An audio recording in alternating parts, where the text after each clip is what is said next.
And Helix is sort of an interesting model, right? Because it's basically, they do the sequencing, but then you're paying for the sort of apps to interpret it, which is, in principle, an interesting thing, but I think the biggest issue is the lack of oversight. There are limited situations in which genetic testing may be helpful. I think it has to occur in the setting of help understanding the results. For most things, DNA is not destiny. DNA can help us understand risk, but it doesn't mean that we are going to get disease. Most of the time, there's an interplay between our genetics and our environment and how we live our lives. Being able to, or having some kind of indicator that you're high risk for certain diseases that are important to catch early, say most types of cancer, that kind of thing. Even if it's not 100% accurate or at all accurate, if you get some kind of indicator that hey, you should go get tested for this, early detection is honestly is the key to most of the treatment of those diseases. Where it's really actionable, I think, is when it's something that's more pharmacogenomics or pharmacogenetics, where it's that you might have a genotype that makes there be a negative interaction with this drug. Or maybe there's a cheaper option that you could use. And I think that that's where it can be really useful. To actually validate individual tests, there's no regulatory board. And I think the regulation issue is really hard. It's a lot easier for the FDA to basically say, nope, or open season. It's really hard to do that halfway sort of check, especially when you think about how much it would cost to actually check this. You have smart scientists that are working at these companies, but it's this black box, and nobody could check. Or if they say, oh, you could look at our methods, but you can't see our data. So it's that's the secret sauce.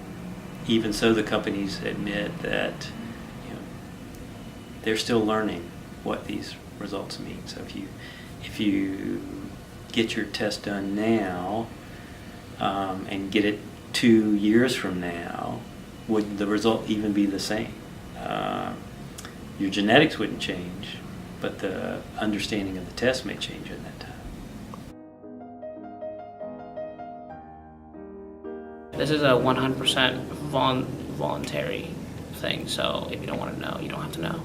If you want to know, then why would it be a con if you know, if you ask for it? And my concern would be that people get results and not understand that it represents risk and not certainty of disease.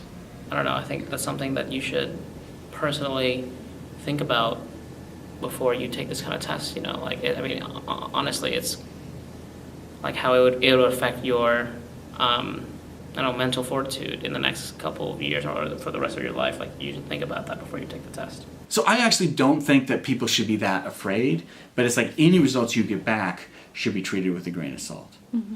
And so then where it becomes an interesting question is what happens if somebody has these test results and then they go to their physician and say, hey, this is what Helix said.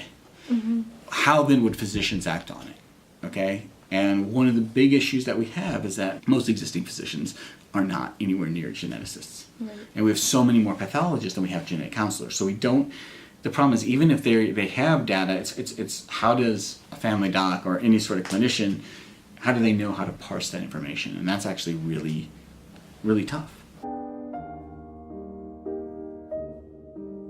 Well, not from this kind of test, no. I don't doubt that it will happen at some point in time, but it hasn't happened yet.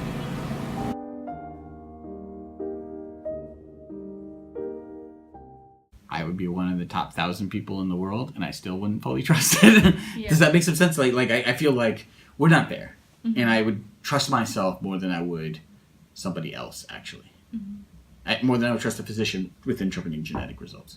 But I still, in terms of absolute trust, mm-hmm. I would be very, very, very cautious. To actually critically evaluate it, it needs to be much, much, much more transparent.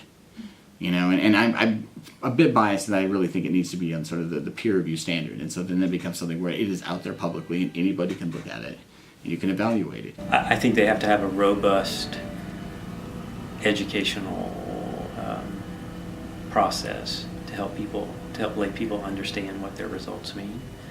We can't order a genetic test here without providing verification that we provided counseling to the patient.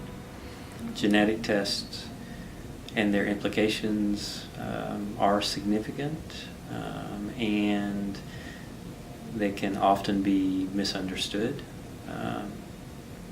by people who aren't trained in that. I think companies should be held accountable for that.